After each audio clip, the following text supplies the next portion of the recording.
Mejor quédate aquí en la punta, Sí, más cómodo. Y que Carlos Granés coordine desde la otra punta. Bueno, ok. Ahí está. Mira, Ricardo. Mira. Estamos aquí como Jano.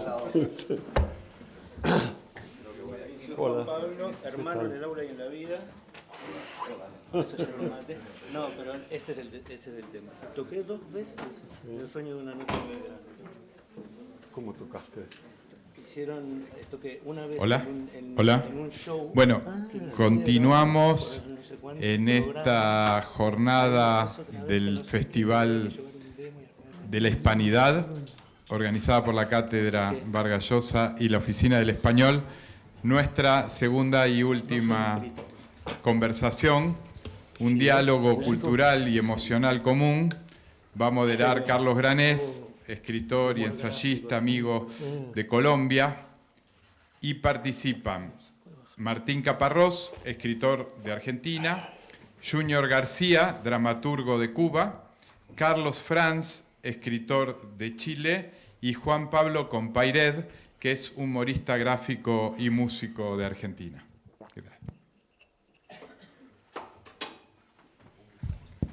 ¿Quieres este caso?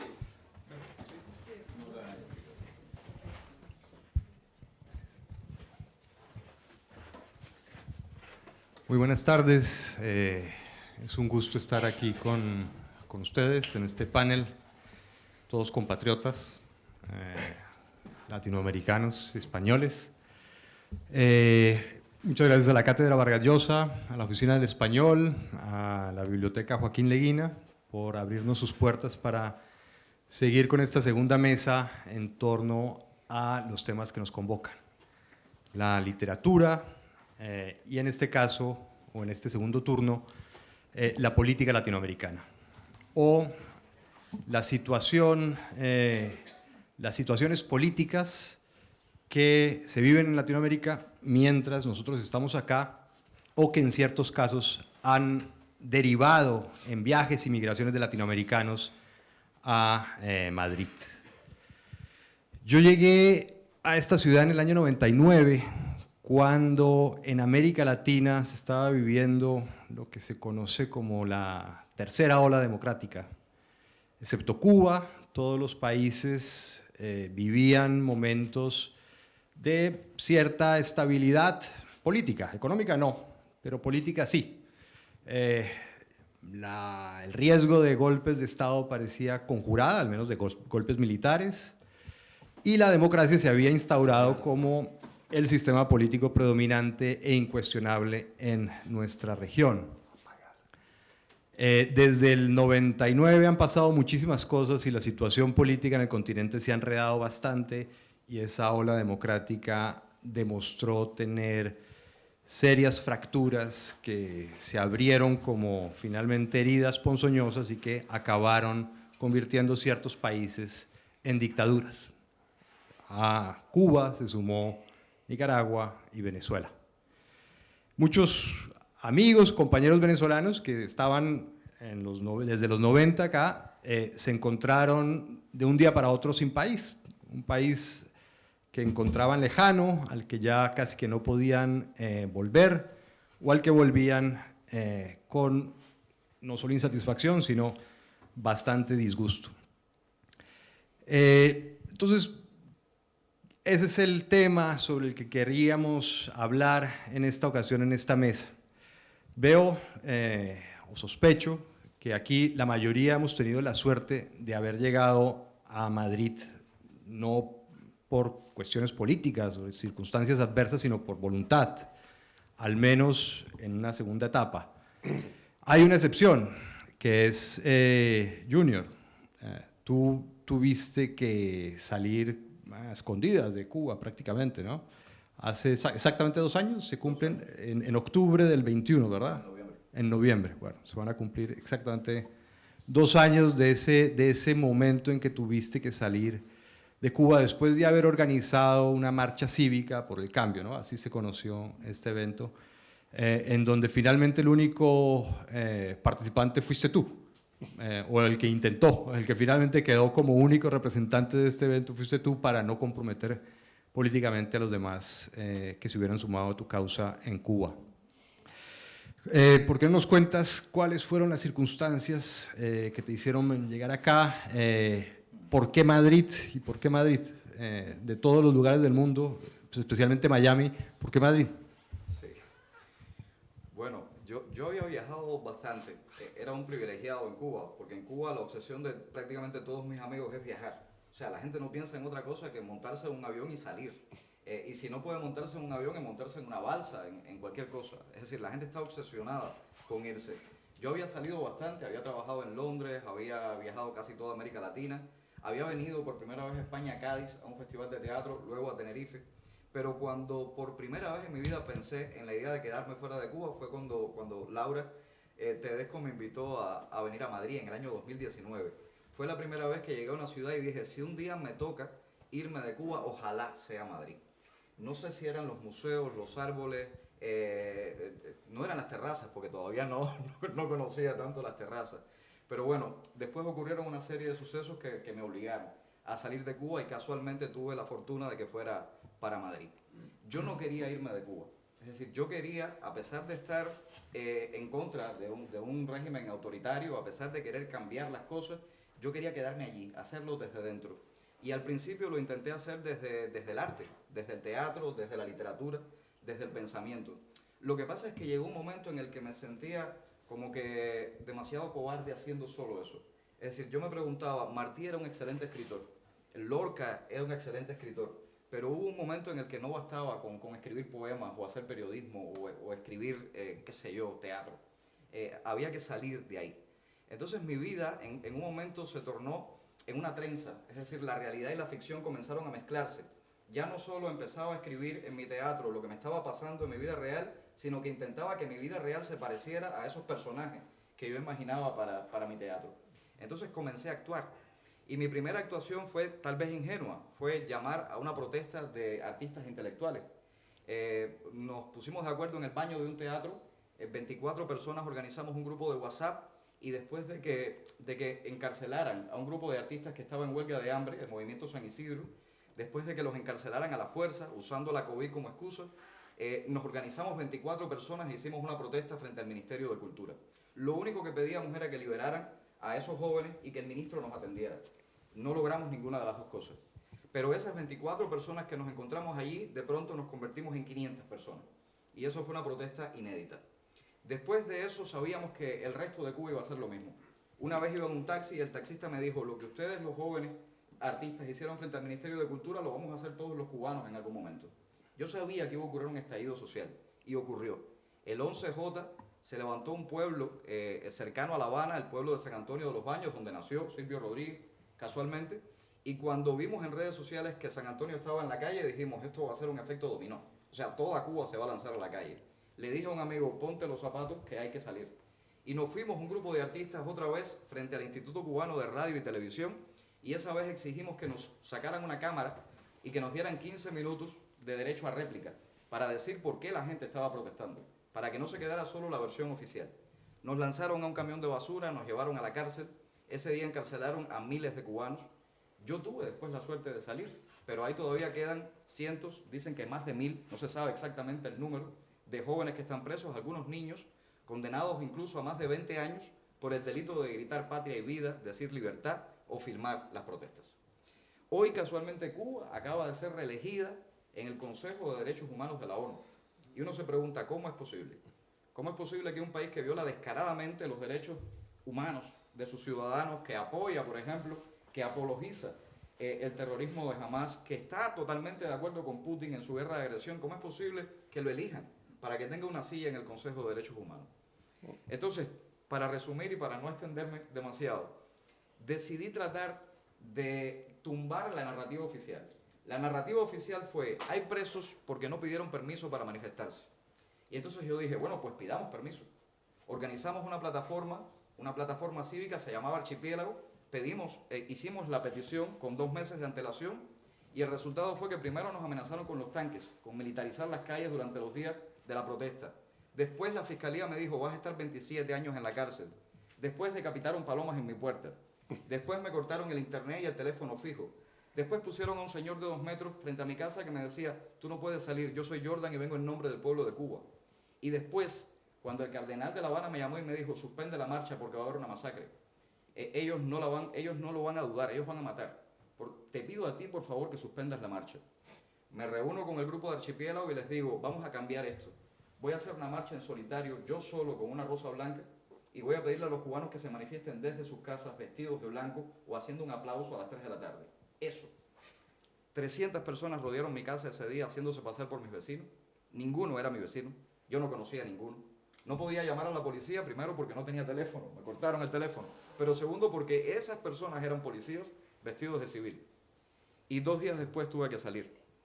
No sé los detalles, pero afortunadamente estoy vivo. Es decir, soy un privilegiado.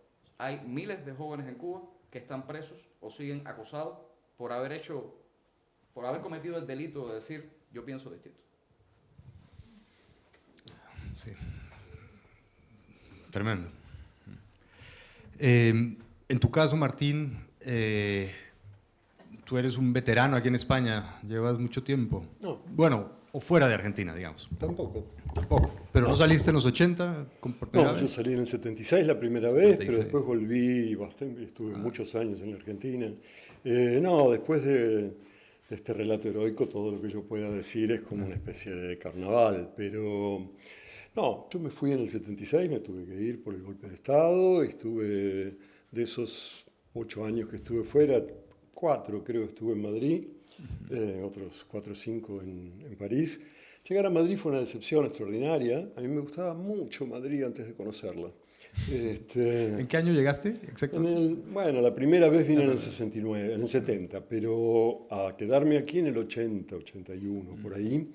Yo conocí a Madrid porque mi padre nació aquí, y mi abuelo me hablaba de sus años 20 y 30, él militaba en el partido de Azaña, me hablaba del Ateneo, que por cierto, vengo del Ateneo de hacerme socio como una especie de muy tardíamente cumplida promesa a mi abuelo.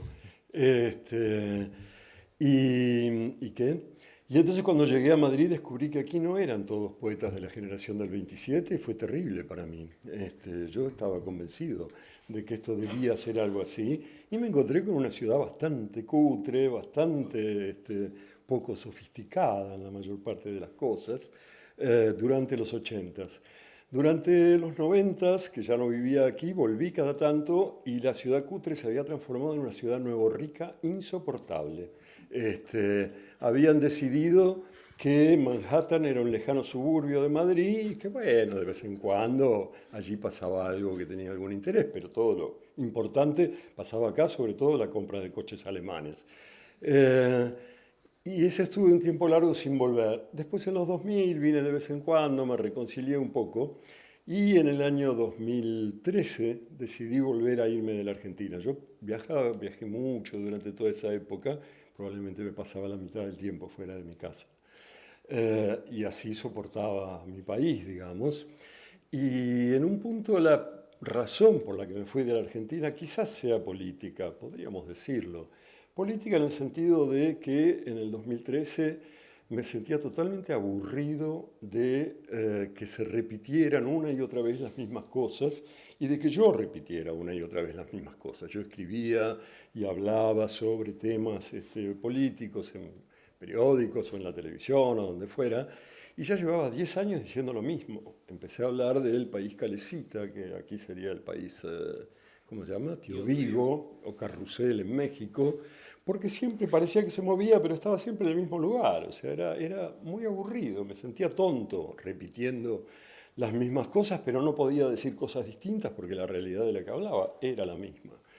Y decidí que tenía ganas de ver el mundo desde otro lado. Fue tan tonto como eso. En ese momento... Mi explicación de por qué me iba es un chiste que si quieren les cuento brevemente, se podría contar larguísimo, pero bueno, no tenemos tiempo, que se encuentran 2 viejos amigos judíos en la calle, Isaac y Moisés, digamos, o Abraham va a ser más fácil, y Moisés, Y entonces, Abraham, ¿cómo estás? Que ya, bien, Moisés, ¿y vos cómo estás? Bien, todo bien. Bien. Y Abraham, ¿vos te casaste? ¿Tuviste hijos? Sí, me casé con Sara, estamos muy bien, contentos los dos, tenemos hijos. ¿Y vos, Moisés, vos también te casaste? Sí, claro, sí, me casé con María de las Mercedes. Pero Moisés, ¿cómo María de las Mercedes? Eso no es una chica judía, debe ser Goy. Goy es no judío, ¿no? Sí, me casé con una chica Goy. Pero ¿por qué, Moisés, no hay ninguna chica judía? ¿Qué pasa con una buena chica judía? ¿No encontraste ninguna? Sí, Abraham, pero ¿sabes qué pasa? Las chicas judías se quejan mucho. ¿Y qué? ¿Las chicas Goy no se quejan? Sí, pero a mí qué me importa. Y a mí me pasaba eso con España. Yo vine aquí porque a mí qué me importa, quiero decir. Eso como que en la Argentina me preocupaba, me dolía, me hacía pensar, escribir, dar vueltas, sufrir y quejarme. Aquí, ¿qué me importa? Que si me interesa, por supuesto, como le interesaría, supongo, a Moisés su señora. Pero una cosa que te interesa y otra cosa es que sea así, brutalmente tu asunto. Aquí vivo muy bien, pero no es mi asunto. Y sin embargo, insisto, es la ciudad donde nació y murió mi padre, donde mi abuelo vivió y también murió. Es la ciudad con la que debería tener más relación en el mundo, después de Buenos Aires probablemente, o al mismo nivel, pero no lo siento. Es como una ciudad donde vengo, a la cual estoy condenado. Nunca decidí venir a vivir a Madrid.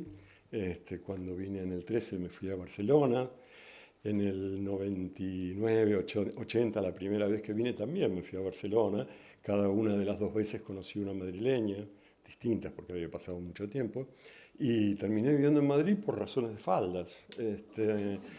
Entonces, insisto, tengo una relación confusa con esta ciudad, a la que tengo simpatía, pero no un especial amor. ¿Y qué? Y nada, y me interesa y me gusta y vivo a 30 kilómetros por si acaso.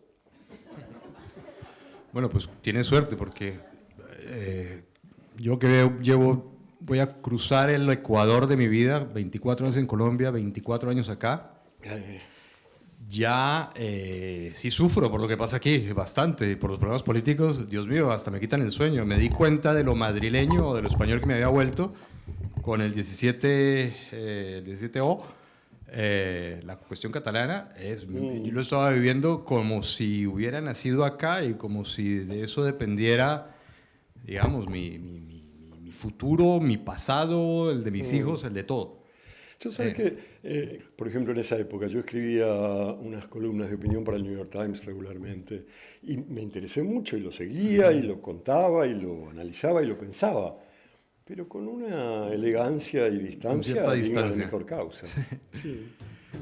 Carlos, tú has vivido al menos en dos periodos aquí en Madrid. El primero habrá sido a comienzos del 2000, si no recuerdo mal, por allá nos conocimos un poquito después, ¿no?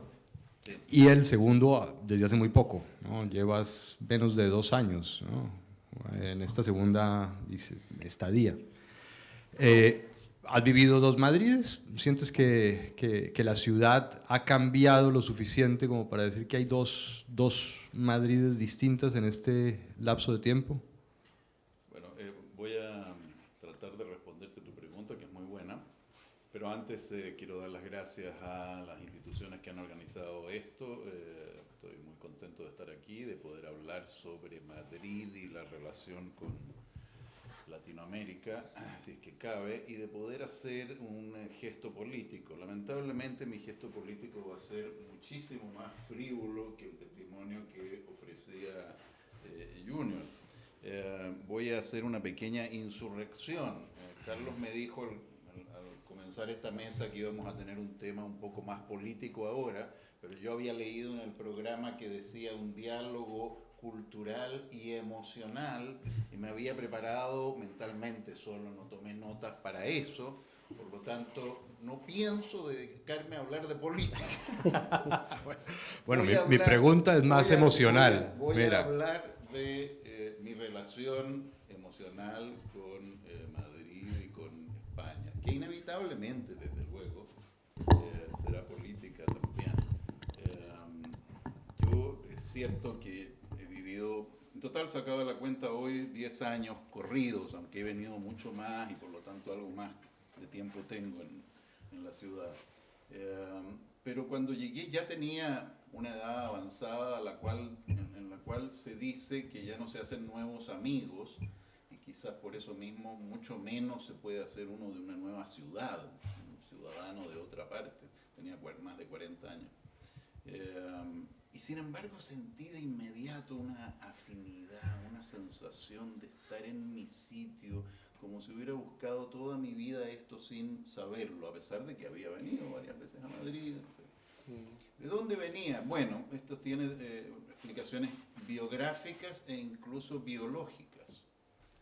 La explicación biográfica, creo, es que mis padres vivieron de muy jóvenes aquí, ellos dos. Fue la etapa más feliz de sus vidas. Estaban recién casados, mi padre era diplomático, vino a estudiar a la escuela diplomática en Madrid, desde Chile, recién casado con mi madre, y esos 2, 3 años que pasaron en Madrid desde el 57 al 60, o 57 al 59, 2 años, fueron los más felices de su vida. Y yo oí mucho en casa recuerdos de ese Madrid, de la vida de ellos en ese Madrid, que de alguna manera configuraron una especie de paraíso personal, digamos. O sea, aquí había una especie de paraíso personal, un paraíso muy curioso.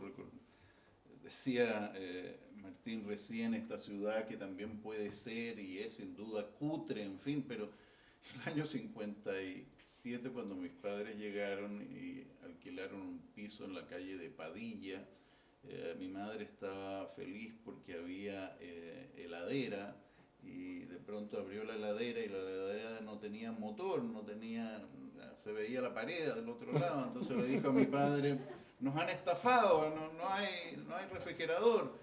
No te preocupes, debe haber alguna solución. Apareció el portero y dijo: una vez a la semana viene un señor que trae el hielo. El día lunes llega el señor con el hielo. Bien, bueno, está bien.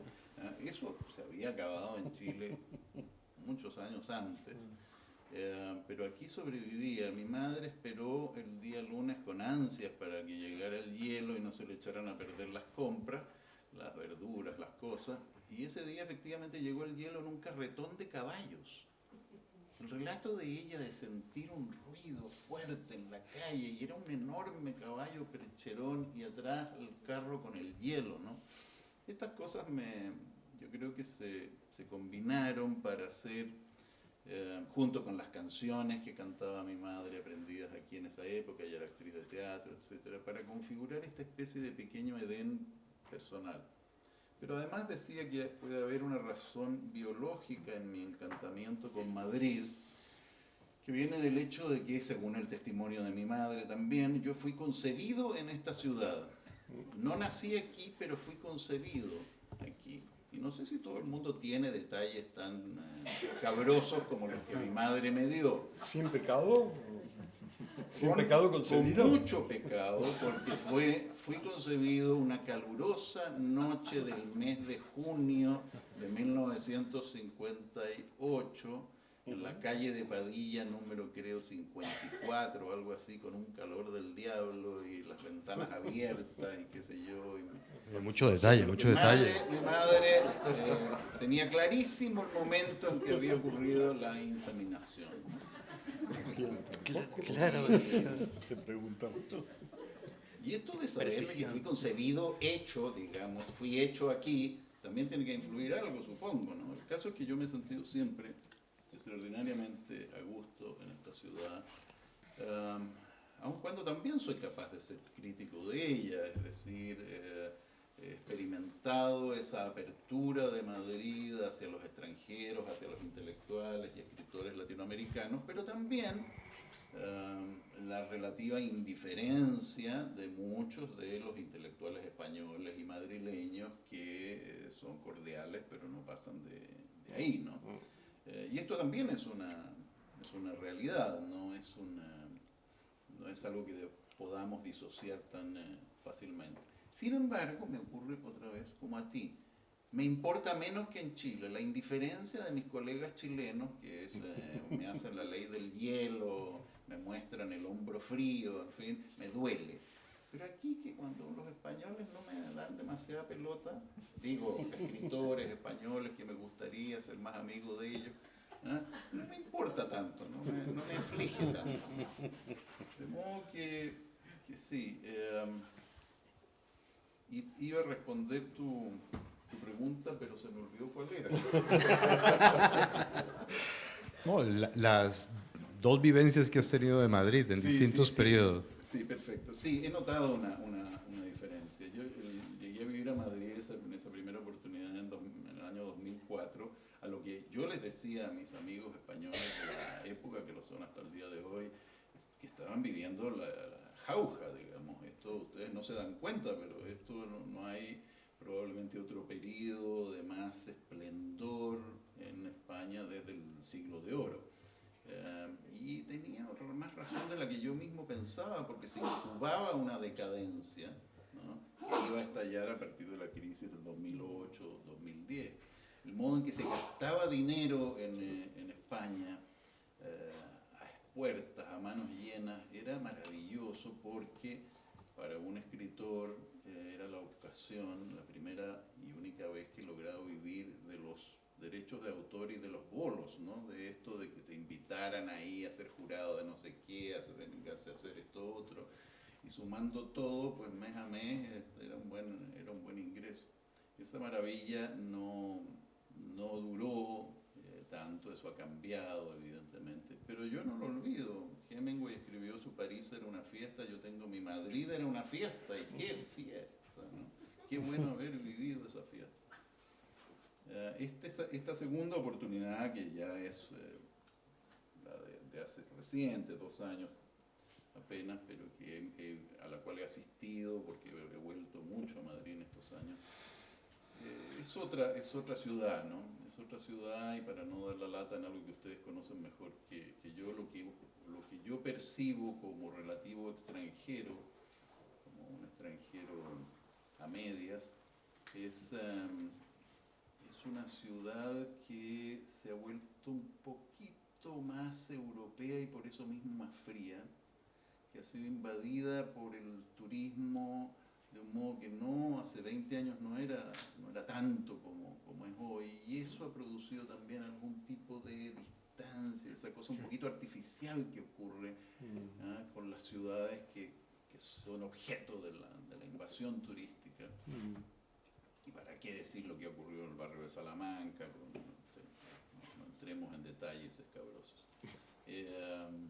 Entonces sí hay un cambio, pero no alcanza a aniquilar de ninguna manera el amor, el encantamiento, la felicidad que siento de vivir aquí.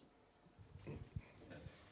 Ahora que hablabas del turismo, está pasando en mi barrio, que es Ópera, un fenómeno curiosísimo, y es que delante del café del barrio, que es un café de barrio en donde algunos tomamos café, cañas de vez en cuando, se para sistemáticamente de pronto una horda, deben ser de coreanos, con un guía, que algo le dicen de este sitio. ¿Qué le podrán decir? Que es un bar de barrio, de cafetería. Ahí no ha pasado nada, ahí no ha tomado café nadie importante.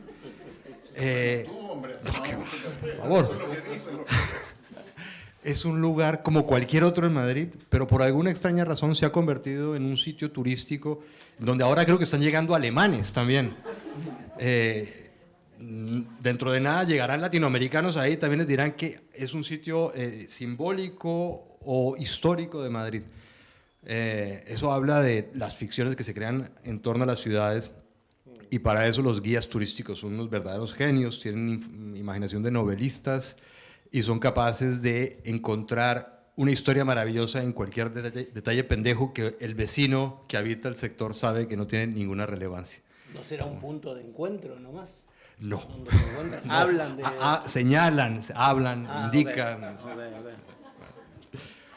Juan Pablo, tú eres...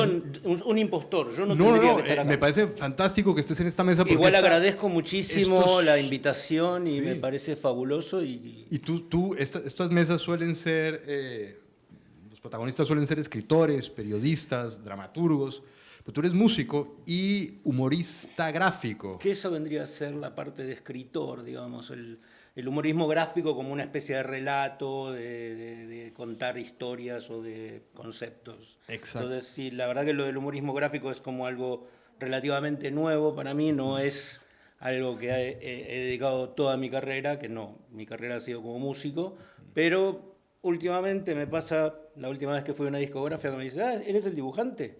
Entonces ya no sé bien a qué dedicarme. Yo me voy dedicando un poco a lo que la gente me dice que me dedico y le hago caso. Muy bien, bueno, a dar charlas también. Claro. A ver, tampoco tengo una historia así trágica, tremenda como la de Junior o algo así. Tú venías de Estados Unidos, ¿verdad? Yo he vivido desde o sea, te cuento, o les cuento. Yo sería como una especie de medio exiliado. Mi padre, cuando yo tenía 11 años, sí se tuvo que exiliar. Mis padres estaban divorciados, entonces mi padre sí se vino a Barcelona después de haber sido detenido. Bueno, de alguna manera logran que lo liberen. La condición de la liberación de mi padre era ir con un pasaje a la comisaría que estaba detenido. Bueno, entonces mi abuelo, y yo me entero, pues yo vivía mitad con mi padre, mitad con mi madre. Un día me entero de que mi padre vivía en España. Ahora, no sabía las razones de su exilio. Mi padre me dijo que se vino a trabajar, cosa que enseguida empezó a hacer. Por lo tanto, yo viví sin saber eso durante bastante tiempo y como comparando lo que era España, en ese momento Barcelona era mi contacto, con Argentina, recordemos, en plena dictadura. Y yo me preguntaba, ¿qué venía a hacer mi padre al tercer mundo? Porque en ese momento, estamos hablando del año 78, 79, más allá del destape, que era algo para nosotros como un poco chocante, porque había como, no sé, tetas, cosas que no había en Argentina, que estaba todo prohibido. La situación de España era muy precaria. Los trenes, los teléfonos, la televisión empezaba al mediodía, 2 canales, terminaba a las 12 de la noche. Acá no hay nada, para un preadolescente no hay nada que hacer. Mi relación con España empieza en Barcelona, pero claro, lo primero que hago es echarme una novia madrileña, entonces empiezo a venir a Madrid, no en AVE, sino en el trencito verde ese que tardabas 8 horas, y venía a ver a mi novia Isabel. Como tuve 2 novias Isabel, esta era Isabel la católica, justamente por su religión. Venía a ver a mi novia Isabel y realmente la diferencia entre Madrid y Barcelona, ya que estamos hablando que este es el tema que nos ocupa, la diferencia entre Madrid y Barcelona era abismal, abismal. Barcelona en ese momento era una ciudad cosmopolita, con o sea, un poco por el entorno de mi padre, que estaba también así con... Mi padre era dibujante, pero de verdad, y estaba ahí en el mundillo de los intelectuales, los dibujantes, de la gente del arte. Barcelona era, wow, París. O sea, estaba happening, había de todo. Había por lo menos 30 clubs de jazz, para mí que soy músico es importante, abiertos todos los días. Madrid era un páramo. Madrid, a mí me sorprendía ver mujeres mayores todavía con el pañuelo negro caminando por la calle. Y yo decía, wow, no quería saber nada. Mi exnovia también fue todo muy chocante al principio, que mi exnovia era hija de un ex funcionario del régimen que tenía la bandera y la foto del generalísimo en el living de su casa. Entonces era todo un poco, a ver si relacionamos, mi padre exiliado por los militares, bueno, y él por el otro lado. Bueno, pasa el tiempo, mi padre en algún momento huye de Barcelona. Yo no sé bien por qué, pero huye de Barcelona. Sigue pasando el tiempo y yo viví en muchos sitios, estudié en Estados Unidos, viví más de la mitad de mi vida afuera, porque empecé a dividirme con esto de venir a ver a mi padre, entonces era como que ya no era del todo argentino, nunca era español, bueno, iba por todos lados. Finalmente, después de tener a mi hijo, en el año 2000, la situación argentina, para mí, después de haber vivido tantos años en Estados Unidos, en lugares organizados, esto no daba para más, digo, me quiero ir a algún lugar. Yo me iba a ir a Estados Unidos, pero bueno, por decisiones familiares terminamos viniendo a Barcelona. Fue como una especie de, no de exilio económico, nos iba perfecto, estábamos bien, pero era un exilio de, estábamos cansados de la violencia, de los tipos que nos robaban en la puerta de nuestra casa y todas estas cosas bastante incómodas. Fue como, y aparte era como, yo no le veo a mi hijo futuro acá. Perfecto. Entonces nos fuimos a Barcelona. Y nos recibió muy bien, muy agradecido Barcelona. ¿En qué año fue eso? Nosotros llegamos a Barcelona en el 2001, suponte. Bueno, cuestión que del exilio argentino a Barcelona pasamos al exilio madrileño de Barcelona, porque lo de Barcelona se pudo aguantar hasta un punto. O sea, y yo quiero comentar que yo conozco Barcelona desde el año 79, todos los años, he pasado 4 meses de mi vida en Barcelona. Vi la progresión y vi el crescendo de la última progresión brutal, pero no solo la vi, la sufrí con mis hijos, y ahí es donde te duele. Porque mis hijos eran aislados en el colegio por no ser independentistas, eran no invitados a los cumpleaños, no nos invitaban a nosotros a las reuniones de padres del colegio. O sea, era una situación donde ya se empezaba a ver una cosa de una discriminación muchísimo más leve que lo tuyo, te lo estoy diciendo, pero una situación donde ves un proceso autoritario en marcha. O sea, esto está mal. Y ahí es donde decidimos venir a Madrid, porque estaba, bueno, yo ya estaba trabajando bastante, mi trabajo lo desarrollaba bastante en Madrid, y ya la veía como una ciudad, y acá por eso conté toda la otra historia, diametralmente opuesta. Así como yo vi, cuando mi padre llegó acá, a España era el tercer mundo y Argentina teníamos a Cerú Girán, a Spinetta, teníamos unas cosas increíbles y acá no había nada, ¿no? Ok, la Argentina... Tequila, pero... Bueno, en un momento se dieron vuelta las tornas, ¿no? En un momento Argentina se africanizó y España se europeizó. En ese mismo juego, Barcelona, que era la ciudad cosmopolita y abierta y donde todos los exiliados iban y nos encontrábamos con gente chilenos, uruguayos, gente que huía de todos lados, ciudad abierta. Madrid, para mí era Franco. Bueno, también. Barcelona se convirtió en un régimen autoritario donde si no eres... donde todo está controlado, lo público, los subsidios, todo esto está controlado por una mafia. Igual aquí también, pero no te separa por un idioma. Quiero decir, igual aquí también es una mafia, no lo sé. Pero esa mafia de ahí, ya si no estás de acuerdo con su planteo, fuera. Y entonces, a nosotros ya no nos preocupaba tanto, a mi mujer y a mí, pero cuando vemos a nuestros hijos siendo segregados, y diciendo, estos tíos no tienen futuro acá. Entonces nos exiliamos del exilio a Madrid. Y aquí estamos, Ciudad Abierta, a la cual agradezco mucho haberme acogido, que suena bastante feo en argentino. Y bueno, y nada, y que realmente lo que sí, si bien pasó por el periodo BMW, que dice Martín, de Nuevo Rico y esta cosa... BMW de W, sí, perdón.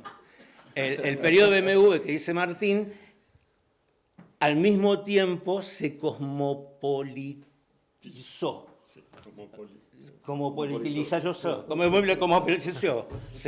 Se volvió más cosmopolita. ¿Y desde qué año estás aquí en Madrid?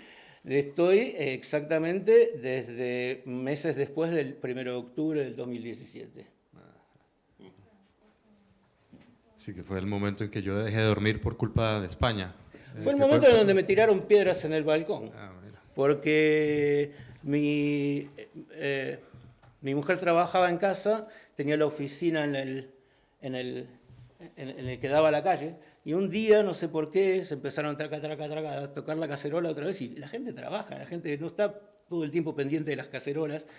Y mi mujer salió, por favor, pueden parar, que estoy trabajando, no sé qué. Gran error. Gran error. Pues eso en Madrid también te había pasado en otros tiempos. Seguramente. O sea, que digamos, no, el hecho de que se hable un idioma allí y se habla aquí pasa lo mismo actualmente en ciertos núcleos. Seguramente, seguramente. Pero no, en este caso no estamos hablando de que venga desde el Estado, ¿no? Lo que tú dices. O sea, porque lo que pasa en Barcelona viene desde el poder. Aquí puede pasar en otros lados, pero ahí te viene desde el poder. Cojo, ¿eh? El poder está allí, aquí y en Andalucía, y en Galicia y en el País Vasco. Bueno. O sea, son diferentes y bueno, yo eso... Bueno, Vosotros tendréis vuestras ideas, pero yo también vivo ciertas ocasiones, ciertas cosas que no me gustan y vivo mal. Y llevo ya desde los 8 meses en Madrid. sí, bueno, supongo que en todos los lugares hay... Efectivamente, en todos los lugares hay cuestionadas. Exacto. A ti te tiraron piedras, a ti te hubieran tirado quizás balas, ¿no? Te hubiera ido bastante peor de salir en esa marcha por el cambio. Quería preguntarte por los movimientos culturales cubanos de estas nuevas generaciones, que son supremamente interesantes, que están prácticamente cumpliendo el sueño de la vanguardia, desde oponerse desde la plástica, la performance, la escritura, a un régimen autoritario que ha dado pues, el movimiento San Isidro, Archipiélago, que es una generación bastante más joven que nosotros, ¿no? Son nacidos en los 90, 80, ¿no? Y que curiosamente, creo yo, no tienen visibilidad en museos en España al menos. En España es difícil ver gente del movimiento San Isidro, se ve a la Bastida, he visto a la Bastida, pero poco más. Contrasta el impacto que ha tenido en medios al impacto que ha tenido en museos, por un lado. Y también te quería preguntar, en Cuba, ¿cómo se vive ese movimiento cultural? ¿Tienen impacto? ¿La gente los conoce? ¿La gente los apoya? ¿O los ven como unos antisociales marginados caídos del zarzo? Bueno, es muy difícil, es muy difícil. Nosotros cuando comenzó este movimiento pensábamos que íbamos a llegar al orgasmo en muchos sentidos y te interrumpen el coito. Es decir, todo el tiempo es muy difícil cuando te enfrentas a un poder que tiene todo el monopolio de la prensa, tiene todo el monopolio de la televisión, de la radio, de los teatros, de los cines, de absolutamente todo. Y entonces también la campaña que se hace contra cualquiera que disiente es terrible. Es decir, contra Luis Manuel lo acusaban por hacer un performance con la bandera.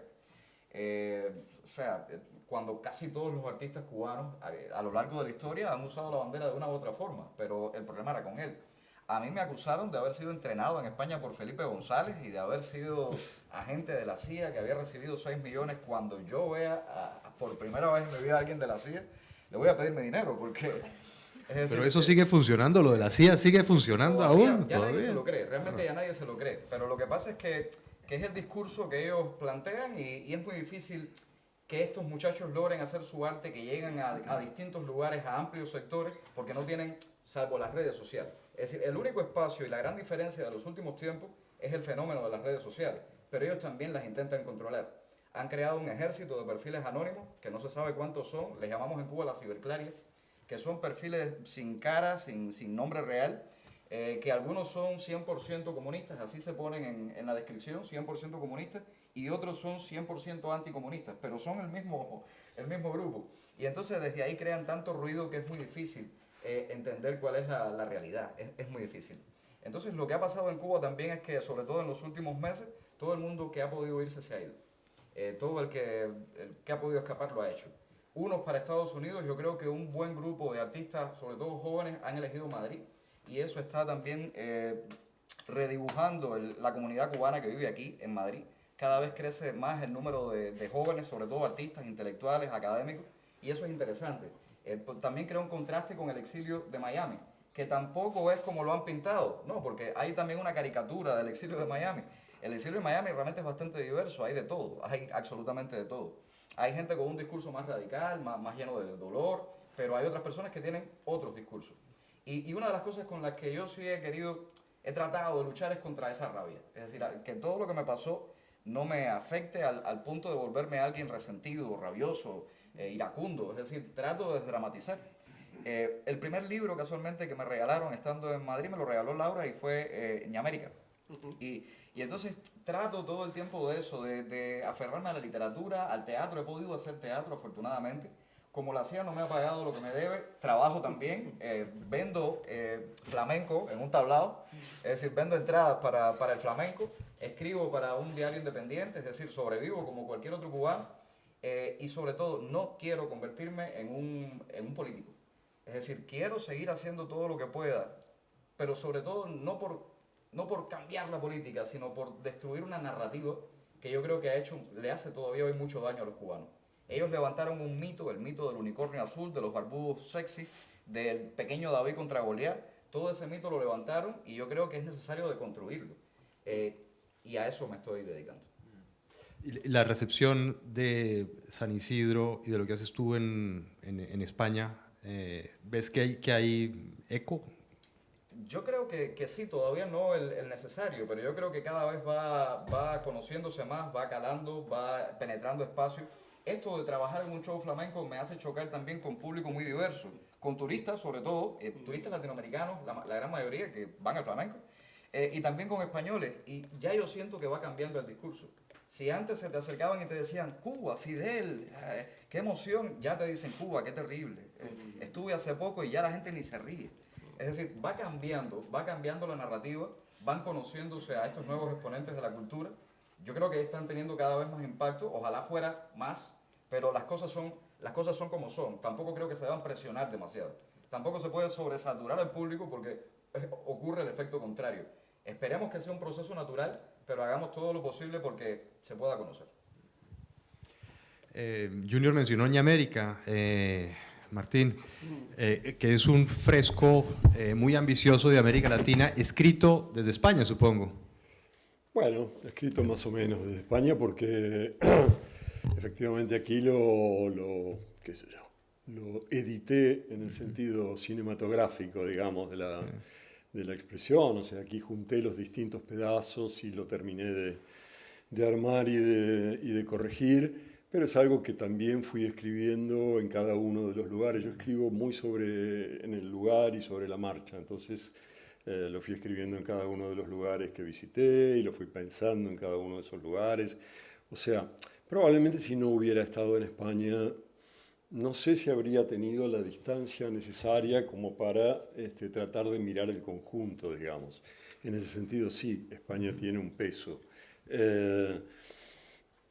Pero no diría que está escrito en España. Pero eso quería preguntarte, ¿tú sigues opinando sobre la realidad argentina, latinoamericana, sí. Desde España? ¿Ha cambiado tu mirada? ¿Te sirve estar lejos? Por el contrario, ¿extrañas la cercanía, el run, lo que hay en el aire para, no sé, apresar los temas con más seguridad?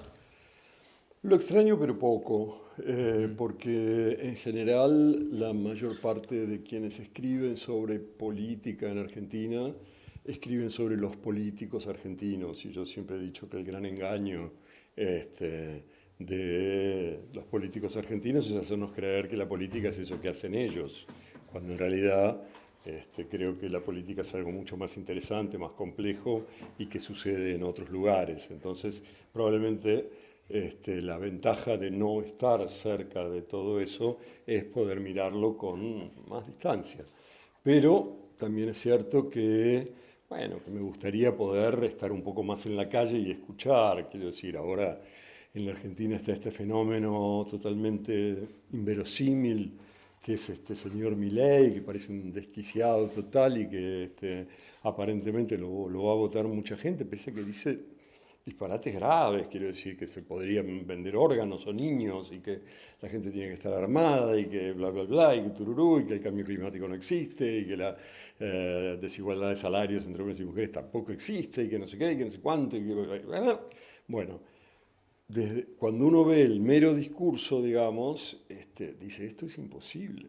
Entonces, probablemente, estando allí, podría tener algunas percepciones que desde aquí no tengo. Ayer me encontré en la calle con una pareja de argentinos que me pararon, qué sé yo, una psicoanalista y un empresario, 50 y tantos años y demás, totalmente anti-Milei, pero me decían, pero nuestras 3 hijas, que están entre los 16 y los 28 años, lo van a votar.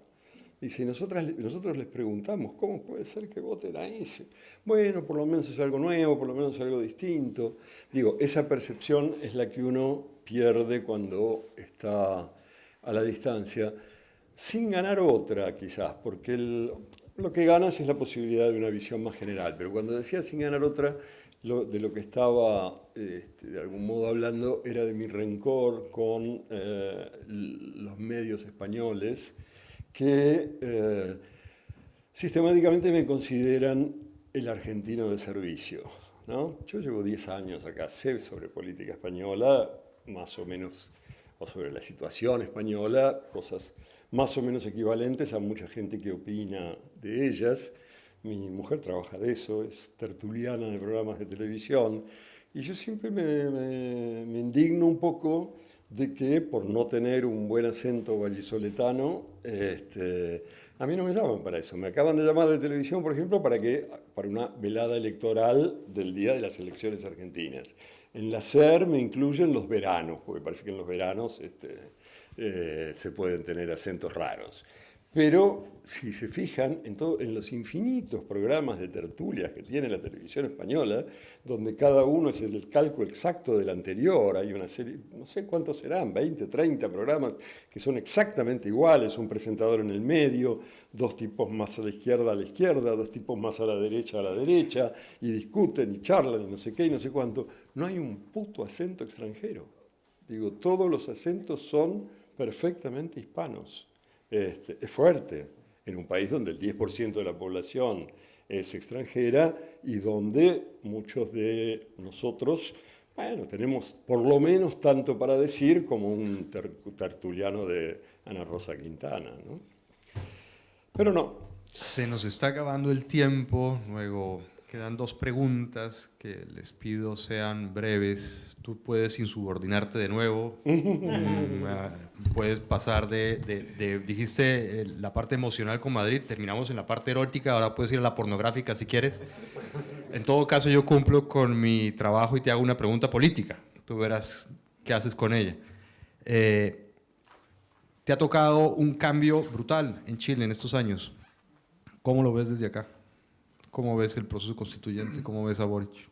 Bueno, estamos perfectamente sintonizados porque después de la insurrección anterior pensaba así hablar un poquito de política.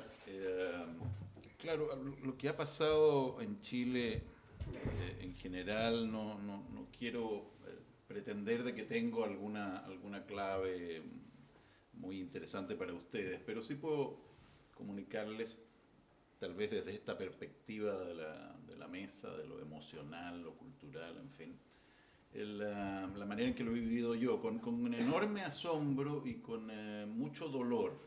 Es decir, yo me crié en plena dictadura chilena pensando que mi país era básicamente una mierda.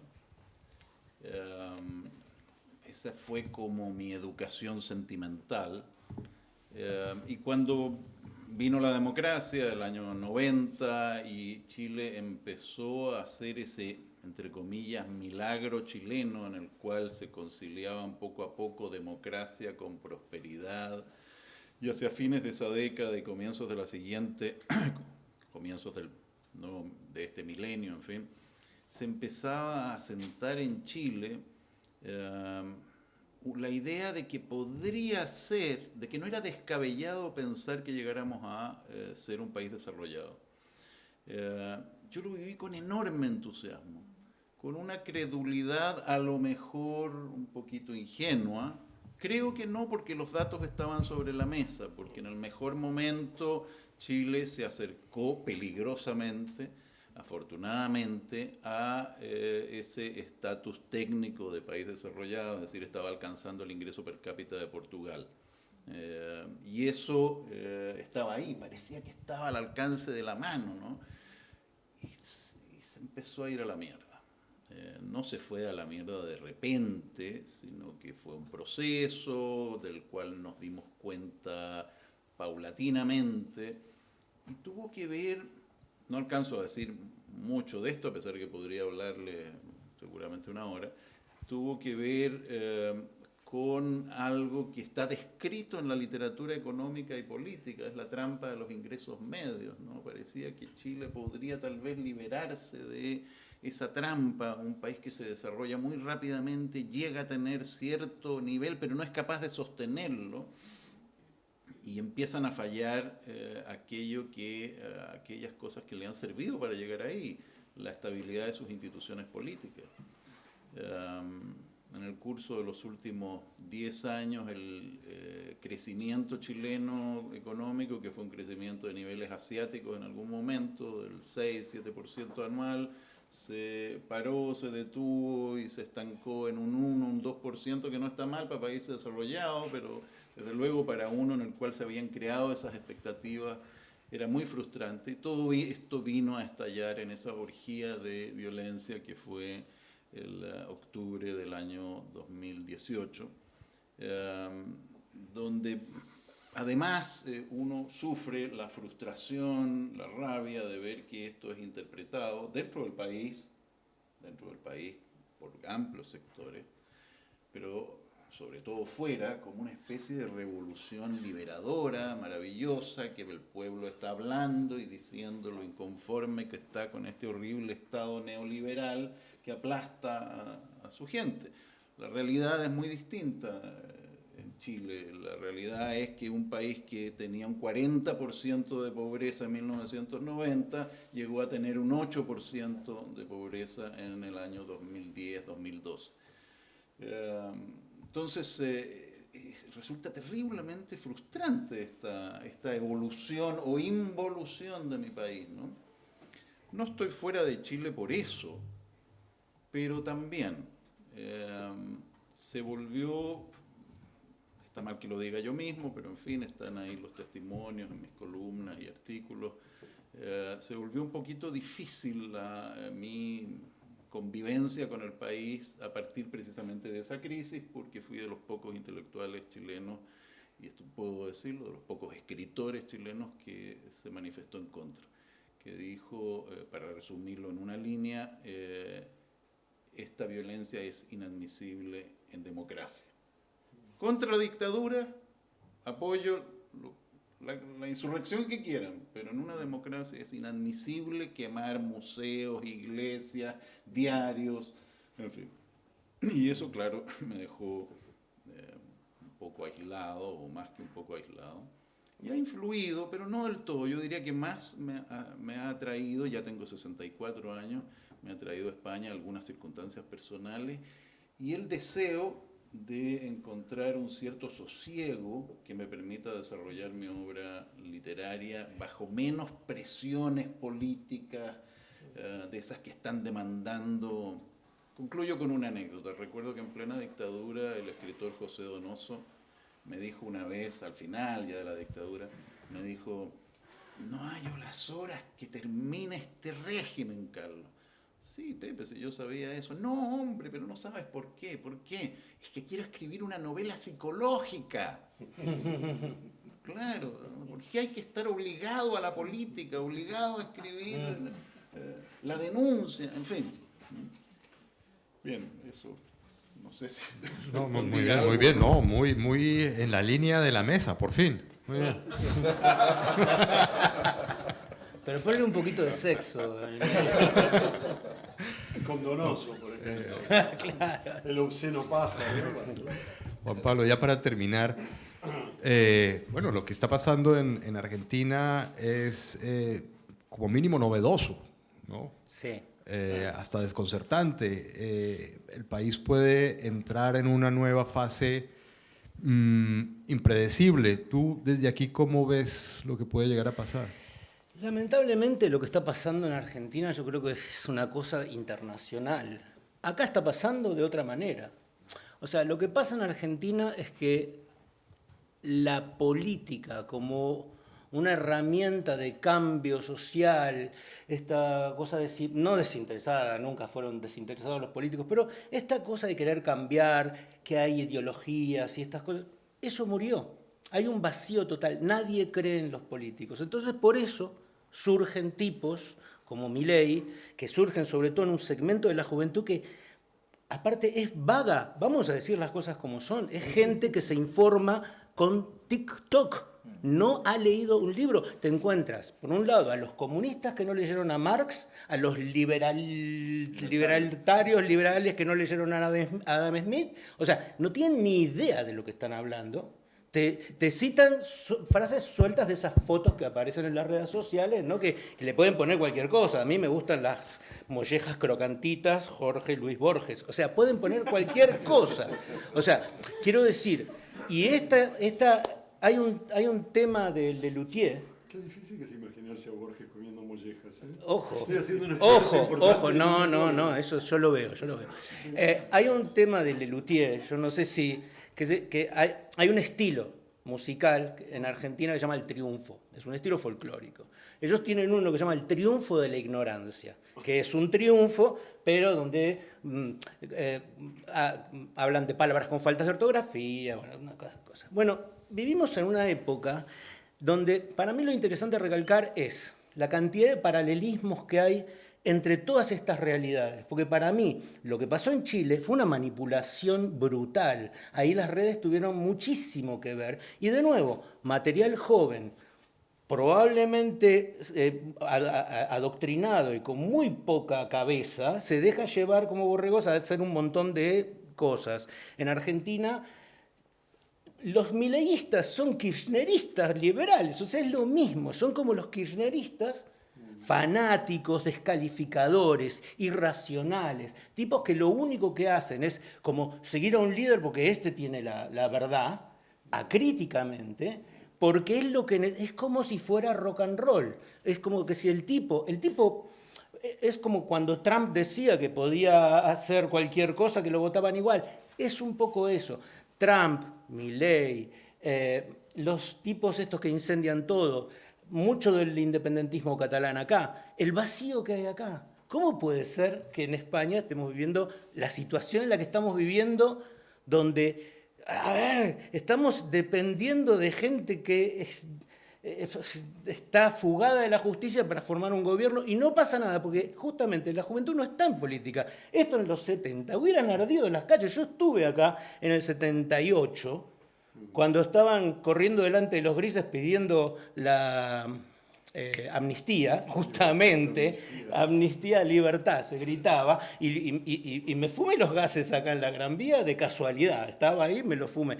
O sea, pero había una juventud movilizada con un criterio, educada, más o menos políticamente, y con una cuestión clara. Acá no, acá son clubes. Entonces, finalizando, creo que no es lo de Argentina, Milei no es un fenómeno local, creo que es parte de una decadencia mundial, yo no sé si orquestada, no me gusta pensar en esas cosas, pero me parece que es porque el hombre es naturalmente vago y perezoso y no quiere, y que vamos a ver más de estos personajes en el futuro. Acá, allá, va a aparecer un iluminado que y la gente va a decir, bueno, si estos son todos ladrones y este no estuvo nunca. ¿Qué ese es el razonamiento?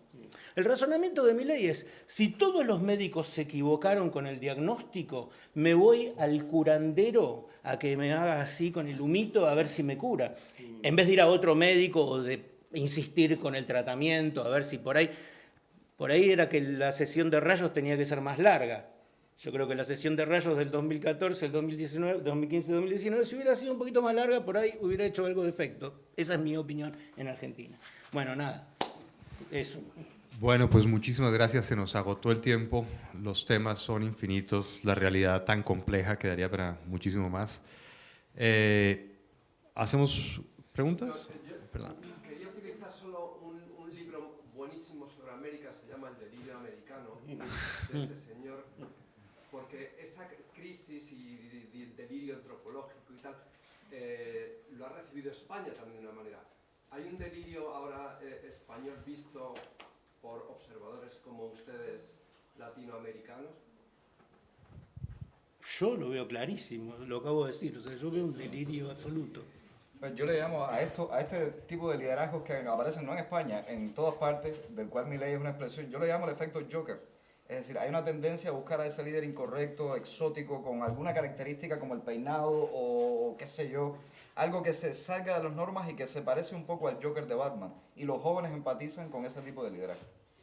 Sí, yo creo que es tonto comparar países, pero creo que la diferencia básica entre la aparición de este tipo de líderes en América Latina y eventualmente en España es que en América Latina se basan en realidades en general muy complicadas, muy duras, muy difíciles de distintas maneras, económica, social, política y demás. Aquí tienen que hacer un esfuerzo extraordinario, porque la verdad que la situación no es tan grave, es decir, aquí se vive bastante bien. Entonces, para convencer a más gente de que se necesita así una especie de iluminado que venga a dar vuelta a todo, bueno, hay que hacer un gran esfuerzo, ¿no? Bueno, lamentablemente tenemos que cortar, tenemos que salir del espacio. Muchísimas gracias a ustedes, muchísimas gracias a los panelistas.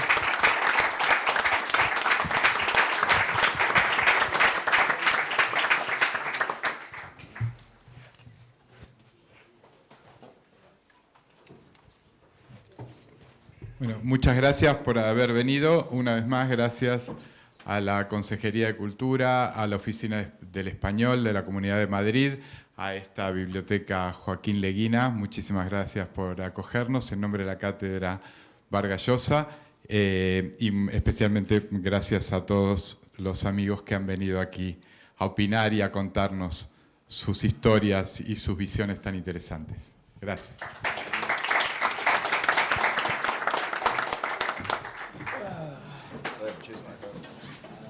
¿Cuándo terminaste?